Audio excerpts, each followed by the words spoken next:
Hello and welcome to the Extremist Publishing Podcast. I'm Tom Christie.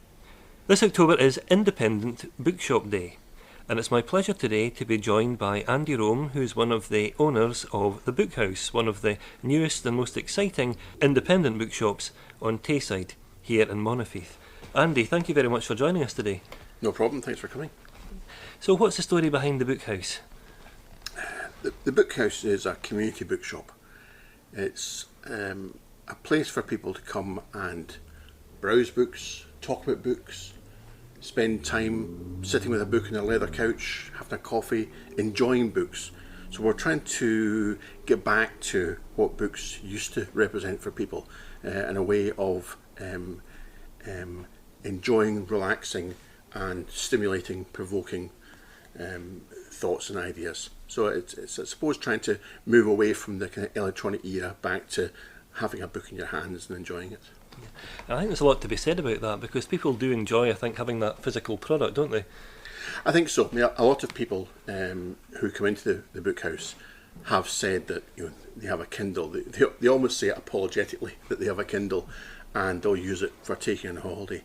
But I think there's space for both. I think people do enjoy throwing a Kindle in the suitcase for going on holiday, but they miss the covers, they miss the pages, they miss the flicking through the pages to see how much longer to the end of the chapter will I finish this or go to sleep. These kind of things that people enjoy about books, and being able to recognise books on the shelf, which is something that with the electronic books is more difficult to do. Yeah.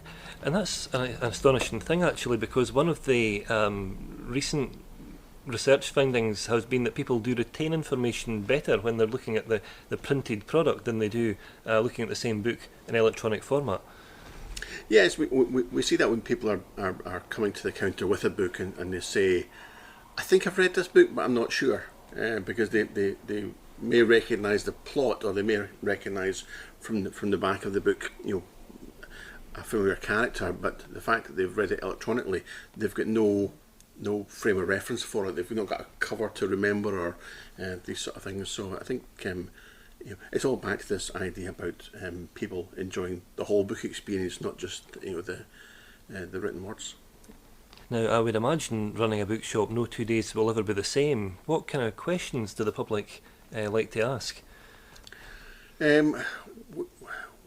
We get a wide range of customers in here. We've got a core of very loyal local customers who are in our book clubs and come to our author events, and we get people who pop in because we're at the bus stop and they had 20 minutes to spare and they would just want to have a look. But unfortunately for us, the most frequently asked question is, have you been open long?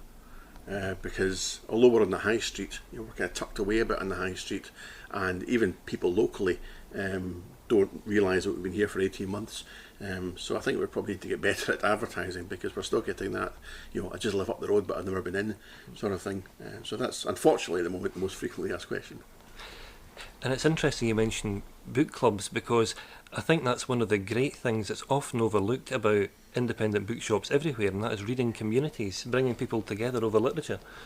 Yeah, they're great. We've got 6 book clubs running just now.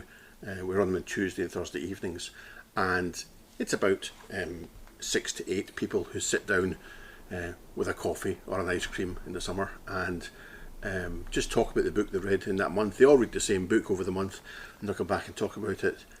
Sometimes they all love it, sometimes they all hate it, sometimes some love it, some hate it, and it's always good discussions. It's always good conversations, and it's good that people are not just reading books and putting them down, but reading books and then talking about them and saying, why did I enjoy that, or why did I not enjoy that character? And so it really is good to see that kind of discourse going on. And what kind of subjects are you finding to be particularly popular amongst the public just now? The people of Monifieth do like their crime. They do like their tartan noir. We've got a lot of very good Scottish writers now, a lot of good local Scottish writers who are writing crime fiction, and that's a big seller.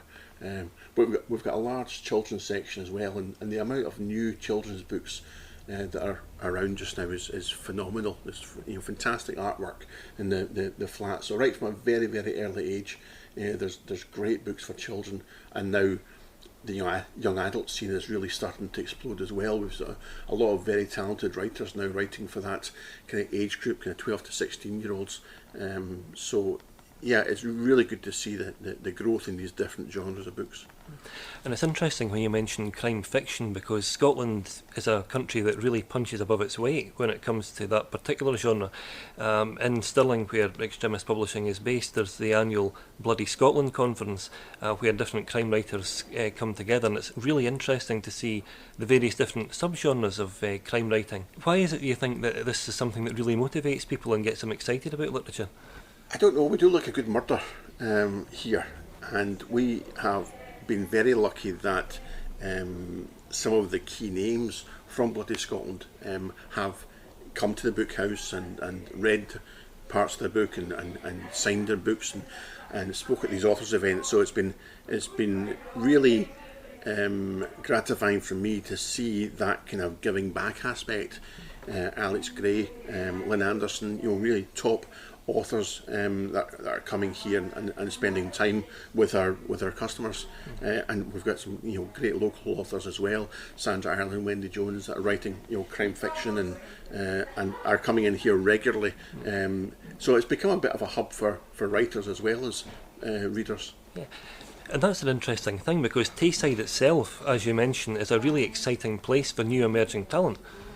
Yes, it is. I mean, we are really keen to support and promote local authors. We've got Pam Turner's a new author. She brought out Comes the Dark last year with the great event here for her and our book launch. In fact, we had to move it across the road to the local theatre because the demand was so high. So it's great to be able to get the established authors in, but also to be promoting and supporting new local talent. And of course, not forgetting our good friend Robert Murray, who is the author of The Grocer's Boy, which is set in Dundee and Carnoustie. And people who've been following Extremist Publishing on social media will remember that the Bookhouse in Monifieth was the location for the Christmas advert featuring Robert in 2018. Yes, that was a lot of fun, that advert. Robert's been fantastic, obviously. Moving away from talking about crime fiction, his kind of memoir book of growing up as a grocer's boy in Carnoustie, that kind of humorous memoir, I think, has really taken off here as well. We've sold a lot of Robert's books, and he's been really giving of his time as well, coming along to local events. So I think as a community bookshop, we're being led by what people are asking for, and we're seeing how books are going off the shelf, and we're able to, as I say, support local authors as best we can. And one of the interesting things as well is, just as Tayside has seen a lot of really exciting new work arriving through various different authors, it also seems to be a really vibrant place for reading communities as well. People really seem to be fired up by the books that they're engaging with. Yeah, so as well as the things we're doing inside the Bookhouse, we're trying to do a lot of outreach work as well. So there's a local reading hub in the cabin in Monifieth, which was instigated by the local primary school, Grange Primary, and they have the pupils coming down to these reading cafes once a month, where older people from the community come in as well for a cup of coffee, and the children will sit with the older adults and sit and read stories. There's books on every table, we go along as well. So that kind of community approach to literature and to enjoying story times has been fantastic. And more recently we have started work with some local nursing homes, care homes, residential homes, to take that book experience out to people who still love reading books but perhaps aren't as ambulant as aware, are not able to get down to the high street as often as they would like. So we're looking to start reading groups and different ways of enjoying reading in care homes and other local facilities. And I think that's a tremendously important thing, actually, because I know that we've touched on the community aspect of reading, but the intergenerational aspect is just as important. And it seems to me that looking around here at the Bookhouse, you place great importance on young readers and the variety of literature that's available to them. Yes, we're really keen to start running young adult book clubs as well. We're doing a big book fair in the local secondary school, Grove Academy, on Tuesday. So we'll be there all day with quite a substantial book stall and the librarian at school has been really key in promoting that around the school. So it's an approach to try to encourage younger people to recognise a bookshop as being somewhere fun to go, an enjoyable place to go, and not trying to get away from that kind of stuffiness idea about bookshops, and show that we're a kind of progressive bookshops. We'll stock what people want us to stock, we'll run the events that people want us to run, and just, as I say, be a community bookshop. And have you noticed any changing trends in the kind of books that people are interested in, or do you think it's been predominantly quite a constant thing? I'm not sure that we've been open long enough to see changing trends. As I say, we opened 18 months ago, but what we are seeing is I think we opened at a time where the market in young adult books is really starting to explode. So a lot more books for not just avid readers, but also what you might call reluctant readers as well. So the publishers are giving a lot more thought to how books are laid out, the type of paper, the colour of paper that's used, the type of font, to try to encourage people who are not used to reading novels, to give them the opportunity to read things in a format which suits them. So on the shelf just now we've got the classics with Great Expectations, Hamlet, Macbeth, which are written as graphic novels. So again, a way of reintroducing stories, curriculum stories, in a way that people might want to read them. And that's an amazing thing, isn't it? That, just by considering those slightly different approaches to storytelling and to bringing stories alive, that new readers can be engaged and found all the time. Yeah. If I go back to my schooling, to sit in a double period of English and be reading Julius Caesar out of a musty old book for a couple of hours wasn't great fun. So if we can take these same stories and present them in a whole different way, as I say, the graphic novels has been a fantastic way to present them to a new audience. And yet it's a strange thing that the classics still seem to engage people. There always seems to be a market for Jane Austen, Charles Dickens and people like that. Yeah, I mean, we recently brought in a new shelf, which is mini classics. It's a series of books by Pan Macmillan, and they're fantastic little books, and they just flew off the shelves. And these are all these classics, the Brontes, the Dickens, and they've gone down really well with a mixed age group. And on that subject, I mean, are there any other types of topic that you feel publishers should be dealing with more, or perhaps that they're being underrepresented at the moment? I don't know. I think we are seeing a change.